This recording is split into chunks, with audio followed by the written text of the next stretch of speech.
No sé cómo fuiste educado en términos de religión, pero la tradición en la que yo fui criado, y creo que muchos de ustedes probablemente pueden identificarse, es que me animaron en una edad muy temprana a orar algún tipo de oración de salvación.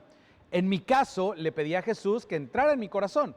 Para orar tienes que pedirle a Jesús que sea tu Salvador, y eso es algo muy importante para los papás, especialmente mientras yo estaba creciendo, asegurarse de que tengo un lugar en el cielo.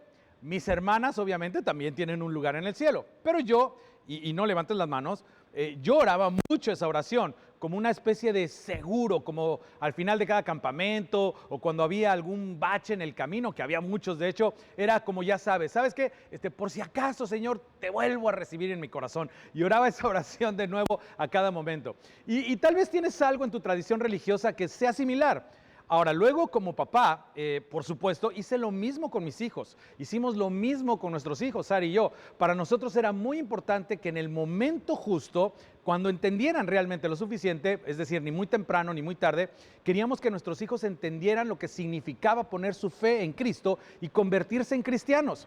De hecho, para nosotros fue bastante simple la educación de nuestros hijos. Decidimos que si nuestros hijos eran cristianos y sabían leer, el resto sucedería solo. Eso era todo lo que teníamos que preocuparnos, ¿no? Pero bueno, volviendo a nuestro tema, todo esto es súper importante y de nuevo, para los papás, para mis padres en lo que se refiere a mí, para mí en lo que se refiere a mis hijos, tú sabes que cuando los hijos se pierden un poco, y de hecho algunos de nosotros nos perdimos un poco en el camino, hay algo en un padre o en un abuelo que es como que, ¿sabes qué? Están un poco alejados de su fe, pero recuerdo cuando yo tenía 8 o 10 años y tomé la decisión de poner mi fe en Cristo. Así que hay algo muy tranquilizante cuando tus hijos o tus nietos ponen su fe en Cristo. Pero el enfoque de todo esto era entrar en algo. En última instancia, entrar en el cielo algún día, lo cual es muy importante, ¿cierto? Ahora, no me arrepiento en absoluto de esa decisión. Estoy muy contento de que mis padres me animaran a tomar esa decisión cuando era niño, pero cuando sigues a Jesús a través de los evangelios, como cuando lees Mateo, Marcos, Lucas, Juan, estos 4 relatos que son asombrosos acerca de la vida de Jesús, el énfasis de hecho es muy diferente.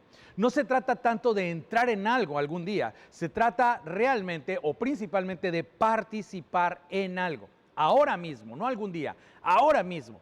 Y el problema es que cuando reducimos, ya sea para los niños o más incluso para nosotros mismos como adultos, cuando reducimos a Jesús a ser un perdonador de pecados y un boleto al cielo, en realidad nos perdemos su principal llamado en nuestras vidas y a participar en algo ahora mismo.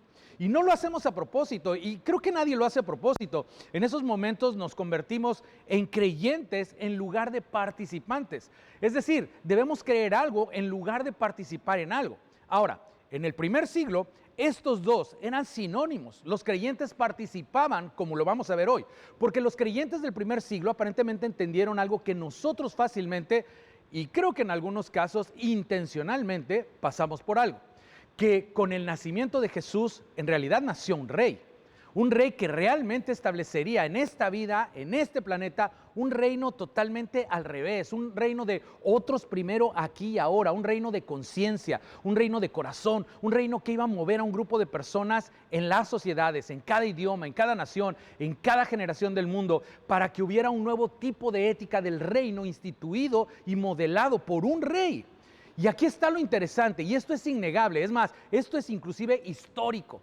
La gente de principios del primer siglo que participó entonces, no los que creyeron, los que participaron, los que se involucraron entonces, es la razón por la que incluso tú y yo sabemos hoy celebrar la Navidad.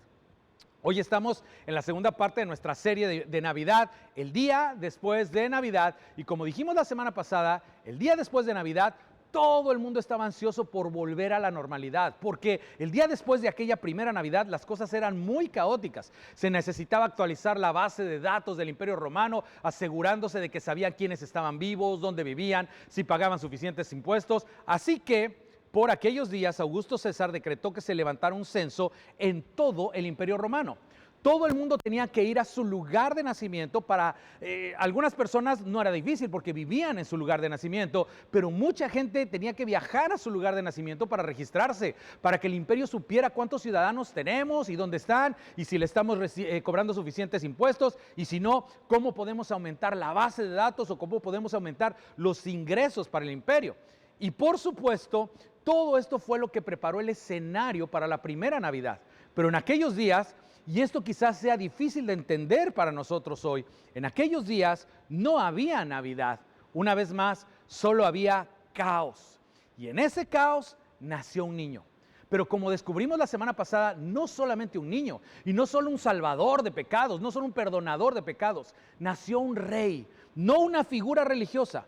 Porque hemos reducido a Jesús a ser una figura religiosa. No, nació un rey. De hecho, según lo que el ángel le dijo a María, cuando el ángel le dijo a María esto, oye, su nacimiento va a ser inusual, el ángel dijo, su reinado no tendrá fin. Reducimos a Jesús a una figura religiosa, pero en el siglo I no era así. Ellos vieron lo que a nosotros se nos escapa porque experimentaron lo que nosotros solo podemos imaginar. De hecho, a cientos de kilómetros de Belén hay un grupo de hombres. Realmente no sabemos si se conocían de antes o si simplemente se comunicaban por mensajes, pero había un grupo de hombres que tenían conexiones políticas, eran muy ricos, obviamente, estaban muy conectados en términos de lo que sucedía en su sociedad y su trabajo, y aparentemente tenían un pasatiempo, no sé si fuera a lo que se dedicaban, pero esencialmente era buscar mensajes de los dioses en el cielo. Estudiaban el movimiento de los planetas y de las estrellas y de forma independiente o colectiva, no lo sabemos, observaron o identificaron una estrella nueva y estaban absolutamente convencidos de que esa estrella nueva era la señal de que había nacido un rey, concretamente un rey judío. Así que hicieron lo que por supuesto harían, habían decidido ir al lugar lógico para encontrarse con el nuevo rey niño que había nacido en este mundo, que había descubierto, discernido, observado el movimiento de los planetas y las estrellas, y fueron al lugar lógico para los reyes judíos, que era Jerusalén, para encontrarse con el rey niño.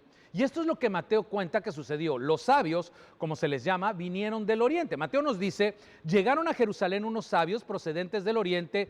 ¿Dónde está el que ha nacido rey de los judíos?, preguntaron. Es decir, vinieron a Jerusalén porque, por supuesto, si nace un rey, el rey judío, seguramente el rey está en Jerusalén. Y preguntaron por ahí y empezaron a preguntar a la gente por la calle o fueron al templo, no sé, trataron de encontrar a funcionarios del gobierno o tal vez tenían cartas de sus reyes que decían, cuando llegues busca a esta persona y ella te va a informar, pregunta y dale esta carta. Es decir, habían empezado a preguntar por ahí sobre el nacimiento del rey. ¿Dónde está el que ha nacido rey de los judíos? Y están preguntando esto asumiendo que todo el mundo en Jerusalén lo sabe. Y no sé, ellos pensaban que alguien les dijera, pues mira, camina unos 100 metros por ahí, arriba, giras a la izquierda, o 2 cuadras hacia la derecha, o vas al templo, o vas al palacio de Herodes, asumiendo que llegarían ahí y asumiendo que todo el mundo en Jerusalén sabría sobre el nacimiento de un rey judío. Pero la realidad es que nadie parece saber de lo que están hablando. Y entonces ellos están extrañados porque están seguros de lo que descubrieron. Vimos levantarse su estrella y hemos venido a adorarlo. ¿Qué quieren decir? ¿Ni siquiera saben que ha nacido un rey en medio de ustedes? Ahora, el problema, por supuesto, era que los judíos ya tenían un rey. De hecho, cuando lo oyó el rey Herodes, se turbó y toda Jerusalén con él. Porque el nacimiento de un rey, especialmente el nacimiento de un rey que está escrito en el cielo, y gente de diferentes partes del mundo ha reconocido que algo nuevo ha sucedido en la ciudad de Jerusalén o en los alrededores de Jerusalén o en Palestina, no sé. Esto fue muy desconcertante para Herodes. Herodes ya había planeado cómo sus hijos acabarían asumiendo su gobierno. Ya había hecho un trato con Roma para que cuando muriera, sus hijos recibieran las zonas que él gobernaba en ese momento.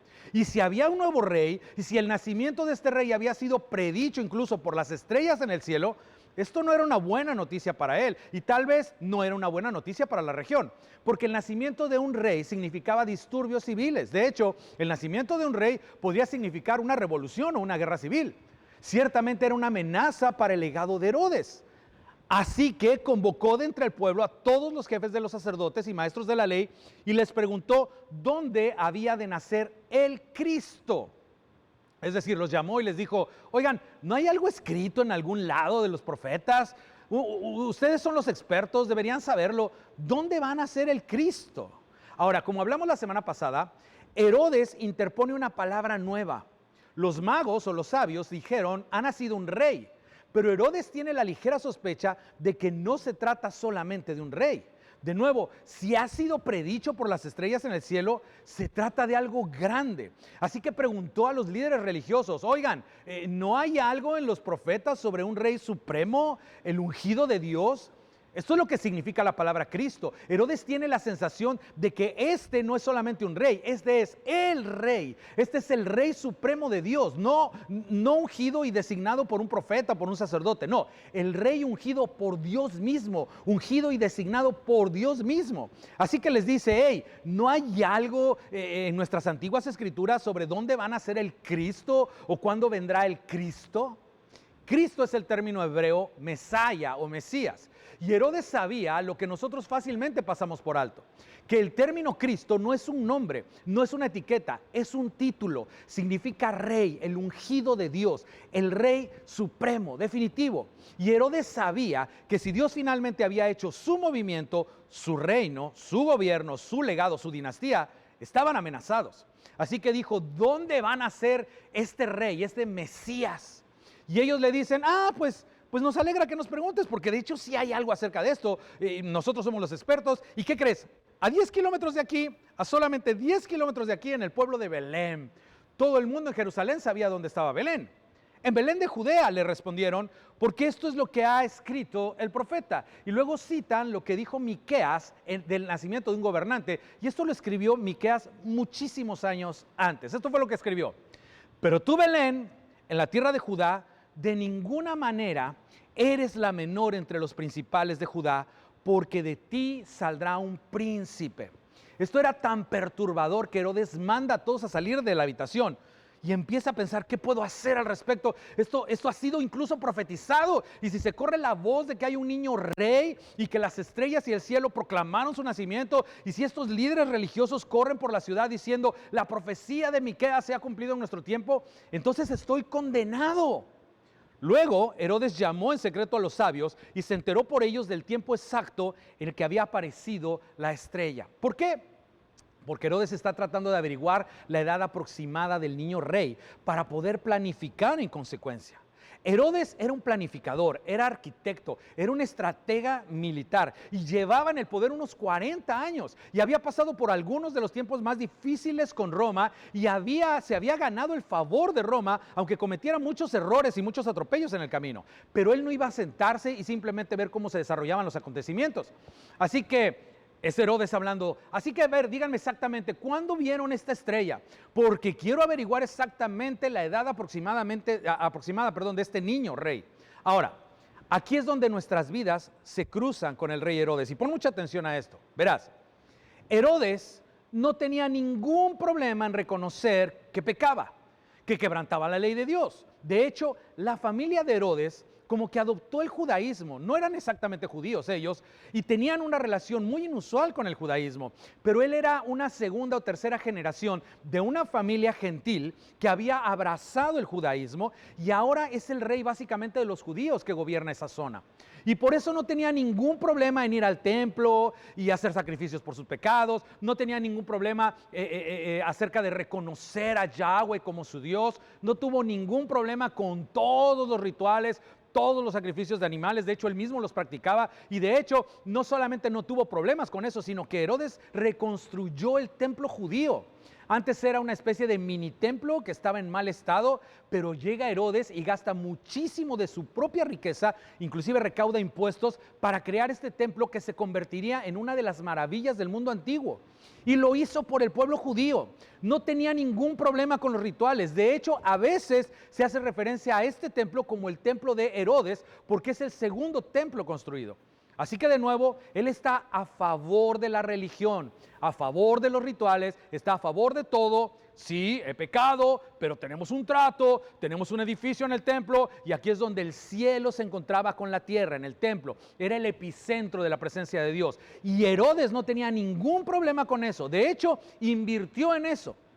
Así que el perdón de los pecados es una cosa, los rituales y las ceremonias, el sacrificio de animales, eso es una cosa. Pero, y ojo, porque aquí es donde nuestra vida se cruza con la de Herodes, pero someterse o doblar la rodilla ante otro rey, ante otro gobernante, eso jamás. Y ahí es donde estamos. Mientras la religión sea la religión y mi vida sea mi vida, y la religión sea la religión en el cielo y en alguna parte, y esperemos que funcione en otro lado, pero mientras tanto, esto es lo que tengo que hacer, así es como vivo mi vida, así es como tomo mis decisiones, muy aparte, muy independiente. Y ahí estamos intentando mantener el cielo y la tierra convenientemente separados.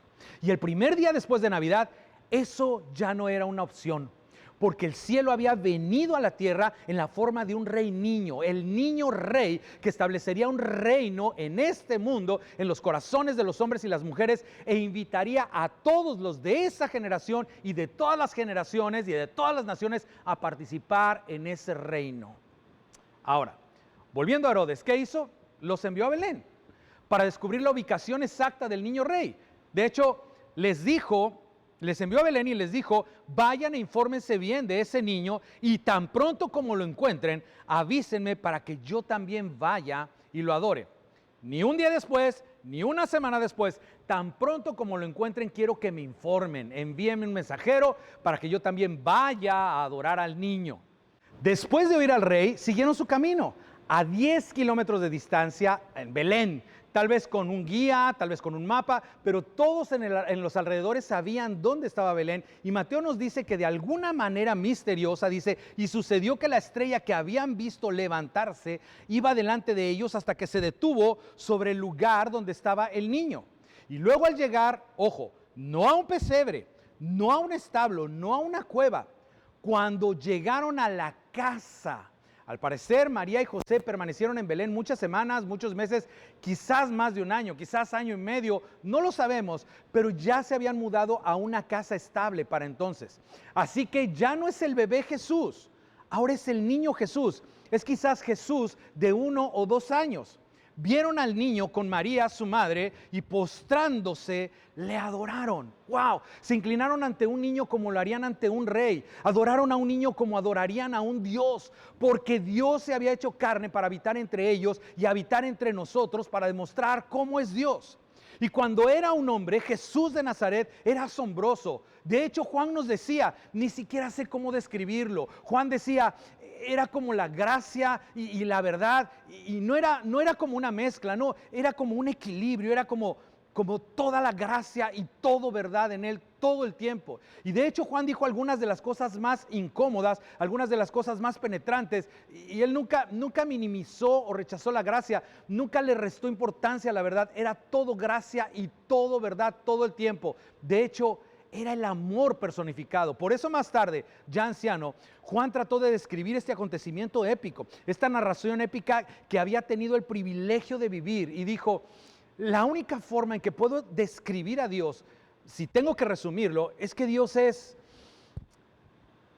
amor. Y Juan, ¿por qué dirías que Dios es amor? Juan diría, porque miré a los ojos del amor cuando miré a los ojos de mi maestro. Y no sé cómo describirlo mejor. Es como si Dios habitara en un cuerpo y fuera tan único que el cielo hubiera venido a la tierra. Nos envió un rey que invertiría el orden de las cosas, un reino que se establecería primero en torno a los demás, un reino en el que los hombres y las mujeres, las personas que tenían más poder y recursos, aprovechaban su poder y sus recursos en favor de las personas con menos poder y menos recursos. Todo estaba al revés, pero también lo estaba nuestro maestro, también lo estaba nuestro rey. Volvamos a la historia. Entonces, advertidos en sueños de que no volvieran a Herodes, regresaron a su tierra por otro camino. El ángel advierte también a José de que Herodes quiere asesinar al niño rey. Cuando Herodes se dio cuenta de que los sabios se habían burlado de él, se enfureció. ¿Qué sucedió después? Bueno, si lees la historia te preguntarás ¿por qué? ¿Por qué alguien arruinaría la historia de Navidad con lo que pasa después? Y la respuesta es, porque esta no es la historia de Navidad. Esta es la historia del nacimiento de un rey. E incluso en el principio, los reinos de los hombres y el reino de Dios entrarían en conflicto y siempre estarían en conflicto porque Dios envió a su hijo rey al mundo para establecer un tipo diferente de reino. ¿Qué hizo Herodes? Y mandó matar a todos los niños menores de 2 años en Belén y en sus alrededores, de acuerdo con el tiempo que había averiguado de los sabios. No sé, imagínate a Herodes dictando desde su palacio, señores, antes de irnos, necesitamos un poco de... y lanza la instrucción y algún soldado, bueno, no solo en Belén, y Herodes, no, tienes razón, no solo en Belén, en toda la región. Y el soldado, señor, pero es que son muchos niños. No, de 2 años para abajo, de 2 años o menos, solo para estar seguros. Esa es mi mejor suposición, ¿de acuerdo? Entonces, de 2 años para abajo. Y el soldado, Señor, a ver, ¿quieres que ejecutemos a todos los niños? Sí, esas son mis palabras. ¿Sabes qué? Cosas malas le han estado pasando a la gente buena.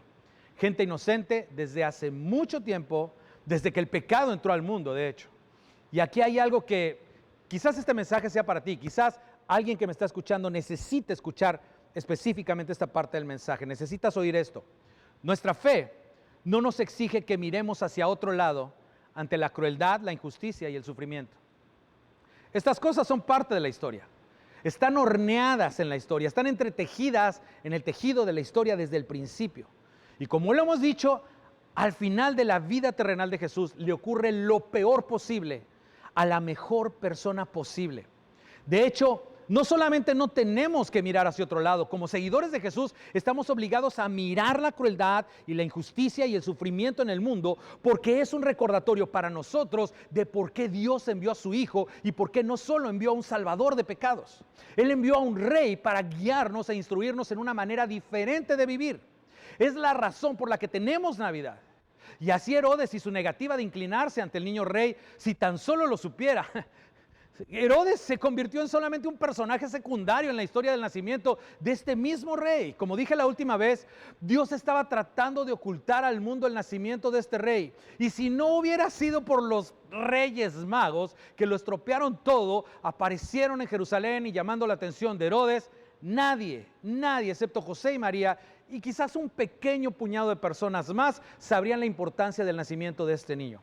Ellos ciertamente no sabrían que involucraba realeza y por qué se volvió algo público, se volvió algo peligroso criar al pequeño bebé Jesús y después al niño Jesús y de hecho al adolescente Jesús. De hecho, esto es lo que la historia nos dice, que pasarían unos 40 años después de su nacimiento, antes de que el mundo fuera de Palestina, los gentiles en particular, griegos y romanos y otras razas, comenzaran a entender la tensión y la realidad de lo que había sucedido. Que Dios había enviado a un rey al mundo y que había una tensión entre los reinos de los hombres y el reino de Dios, como se expresaba a través de Jesús. Pasarían unos 40 años antes de que esto se hiciera evidente. Y esto es lo que sucedió. A unos 480 kilómetros al norte de Jerusalén, en Siria, en lo que hoy es Siria, en la increíble ciudad de Antioquía, una de las 3 ciudades más grandes y ricas del Imperio Romano en ese momento. En la ciudad de Antioquía, un nuevo término había sido acuñado por la gente para describir algo que estaba sucediendo dentro de la ciudad. Era una respuesta básicamente a un nuevo movimiento político. Ojo, era un movimiento político, no un movimiento religioso. Era un movimiento político donde griegos y romanos y otros gentiles estaban eligiendo seguir y jurar lealtad a un nuevo rey. Se referían a él como Cristos, un ungido. Y esto era perturbador en varios niveles, principalmente porque este Dios rey al que estaban jurando lealtad había sido crucificado unos 10 o 12 años antes por Roma y ahora no solo le estaban jurando lealtad como su rey, sino que decían inclusive que era Dios. Pero a diferencia de todos los dioses paganos, este Dios rey no requería sacrificios. De hecho, la gente que seguía a este Dios rey decía que este Dios rey vino a la tierra para hacer el sacrificio definitivo y final, y no un sacrificio de amuleto de buena suerte. Era el sacrificio por el pecado. Era el rey que requería algo más que sacrificio. Este era el rey que requería lo que cualquier rey terrenal requería, exigía lealtad y obediencia. Ahora, es importante entender que en el primer siglo, en tiempos antiguos, lo secular y lo espiritual eran 2 reinos completamente separados. A los dioses no les importaba cómo se comportara nadie, solo querían sus sacrificios de sangre, y a Roma realmente no le importaba a quién adoraras. Puedes adorar a tus ancestros, puedes representarlos como quieras, puedes adorar a tus deidades tribales, puedes adorar a quien tú quieras. De hecho, su lema, el lema de Roma decía algo así: a toda la gente del imperio, adoren a sus dioses, pero obedezcan al César. Adoren a sus dioses, no nos importa quién adoren, no nos importa quién sacrifiquen, no nos importa cómo se llamen y cuántos sean. Tú adora a tus dioses, pero al final del día juras lealtad al César. Pero en Antioquía había un grupo de griegos y romanos y otros gentiles para los que esto ya no funcionaba, porque lo divino y lo secular habían chocado y se habían unido en la persona de un maestro judío que ellos juraban que era un rey. Y aquí está lo que podemos perdernos. Los ciudadanos de Antioquía no estaban cambiando de religión. Los ciudadanos de Antioquía estaban cambiando su lealtad a un rey que los invitaba a una manera diferente de vivir y a dar prioridad a la manera de vivir de otros. Por eso lo llamamos el reino de Dios al revés. Era tan al revés que los seguidores de este nuevo rey, en realidad, y esto fue asombroso, en el primer siglo ellos le daban a la gente y no esperaban que la gente les devolviera. Ellos prestaban y no esperaban que la gente les devolviera el favor. Y de hecho, ellos le daban y prestaban a la gente que no podía devolver el favor y lo hacían a propósito y lo consideraban una virtud. Se comprometían mediante un juramento a no cometer fraude, ni robo, ni adulterio. Se comprometían mediante un juramento, y este era su terminología, era muy extraño, a llevar las cargas de los demás. Se ataban a un juramento de perdonar a la gente que los ofendía y a la gente que los lastimaba, y luego era tan extraño que en vez de ir a un templo y sacrificar un animal para ganar el favor de su Dios, se levantaban el primer día de la semana antes de trabajar, porque de hecho antes, el primer día de la semana era un día de trabajo, y se levantaban el primer día de la semana antes de que saliera el sol y se reunían en jardines o en casas, y en lugar de ofrecer un sacrificio a su Dios Rey, en realidad cantaban canciones de gratitud por el hecho de que ya no tenían que hacer sacrificios, porque su Dios Rey había sido el sacrificio definitivo por sus pecados.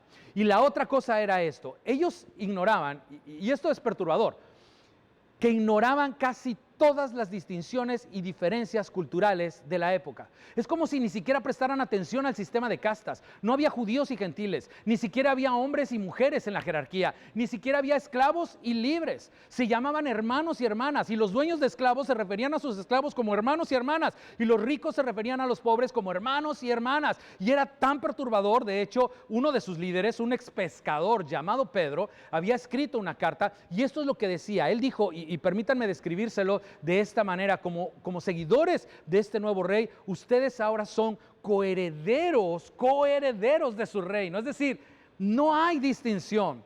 Pero lo más sorprendente de todo es que este nuevo movimiento, con este rey resucitado, insistía en que su rey les ordenaba someterse a las autoridades gobernantes actuales, porque su rey mismo se había sometido a las autoridades gobernantes de su tiempo, que cuando fue arrestado, en lugar de luchar, simplemente se rindió, se entregó. Cuando fue arrestado, en lugar de reunir a sus seguidores, estos le habían traicionado y se disolvieron, y él se entregó a sus enemigos, y Dios su Padre lo resucitó. Tú sabes todo esto. Esto no era una religión, era una revolución. Pero el problema era cómo llamar a esta gente. Ellos se llamaban a sí mismos creyentes y se llamaban a sí mismos discípulos, lo que sea que eso significara. Y eso solo significaba maestro o aprendiz. Ya sabes, un aprendiz. Pero ¿cómo llamar a estas personas? Y así Lucas, que escribió el Evangelio de Lucas y también escribió el libro de los Hechos, dice que fue en esta ciudad de Antioquía, esta floreciente gran ciudad de Antioquía, el nombre fue finalmente dado. Dice, fue en Antioquía donde a los discípulos se les llamó cristianos por primera vez, o en realidad fueron acusados de ser cristianos. Y este término en esa cultura y en ese contexto significaba un partidario de Cristo o alguien del partido político del Cristo. En el siglo I, cristiano no era un término religioso, era un término político. ¿Sabes por qué? Mira, no se les llamaba cristianos para diferenciarlos de los zeusianos, o los que adoraban a Zeus, o jupiterianos, los que adoraban a Júpiter, o los diadianos, que adoraban a Diana. No. De hecho, esos términos ni siquiera existían. Esto era claramente un latín derivado de una terminología política. Era análogo a otras palabras, otro tipo de palabras usadas para describir a quien seguía a alguien. Tú podías ser un cesariano, esa palabra sí existía, que es decir, un seguidor del César, o un herodiano, alguien que seguía a Herodes, o un cristiano, alguien que seguía al rey Jesús. De hecho, ser cristiano en el Imperio Romano acabaría siendo un delito, no por lo que creías, sino porque eras antirromano. De hecho, eran perseguidos no por lo que creían, eran perseguidos por a quien eligieron obedecer y seguir. Herodes lo entendió y eligió resistirse.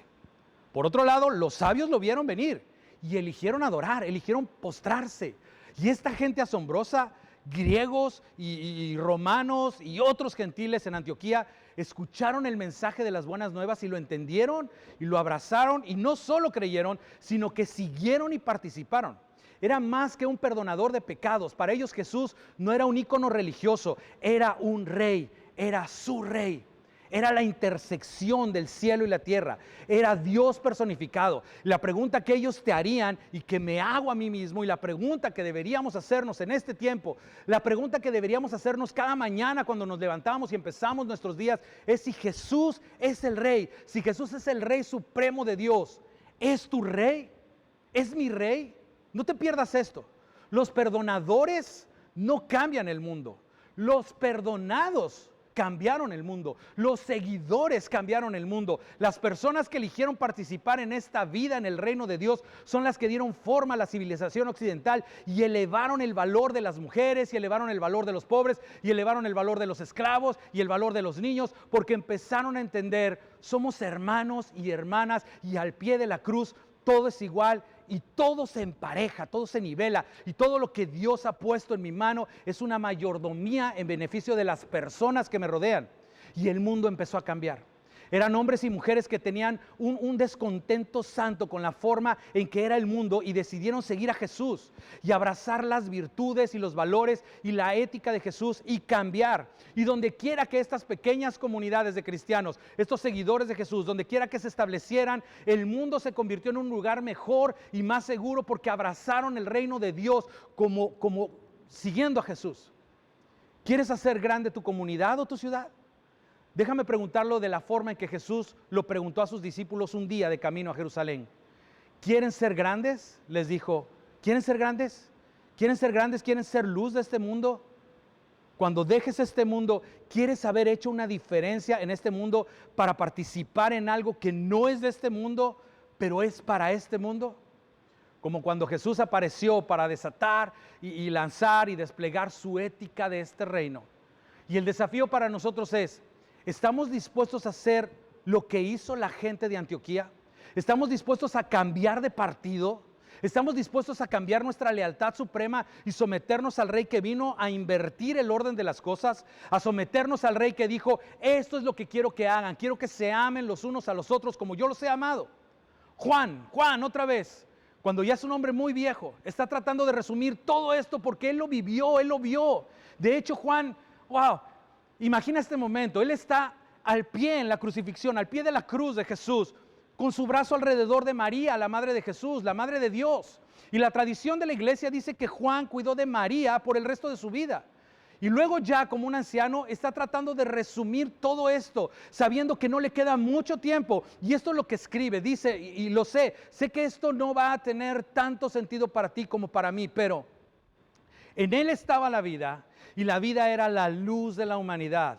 Aunque era solo un cuerpo y una persona, esos ojos, esa postura, esas palabras, esa convicción, esa confianza, esa humildad, es difícil de describir. Pero en ese único cuerpo estaba la luz del mundo entero, y esta luz resplandece en las tinieblas, y las tinieblas no han podido extinguirla. Y cuando él escribió esto, todo estaba muy oscuro. Para entonces es posible que tanto Pedro como el mismo apóstol Pablo hubieran sido ejecutados en la Roma de Nerón. No lo sabemos con certeza, pero para cuando escribió esto, Jerusalén quizás estaba rodeada por la 10ª legión, y pronto el templo sería quemado hasta los cimientos. Era un tiempo oscuro, pero era un tiempo oscuro, y sin embargo su tiempo con Jesús, sus recuerdos, sus experiencias, en él estaba la vida, y la vida era la luz de la humanidad, y esta luz resplandece en las tinieblas, y las tinieblas no han podido extinguirla. No la pudieron extinguir entonces, no la extinguen ahora y nunca la extinguirán. El día después de Navidad, la Navidad no había terminado. La Navidad no había hecho más que empezar. El rey había venido al mundo, tu rey, mi rey. Pero hablando en términos prácticos, ¿es mi rey? ¿Es tu rey? Es el rey que te ha invitado, no te ha obligado. Te ha invitado a participar en algo. Ahora mismo te ha invitado a cambiar tu lealtad, a inclinarte, a someterte, a seguir y a participar en su reino. El reino de Dios venido a la tierra. Así que esta Navidad celebramos el nacimiento del Rey. Y la pregunta para todos nosotros ¿es Jesús tu Rey? ¿Has elegido participar en el reino eterno e interminable de Cristo?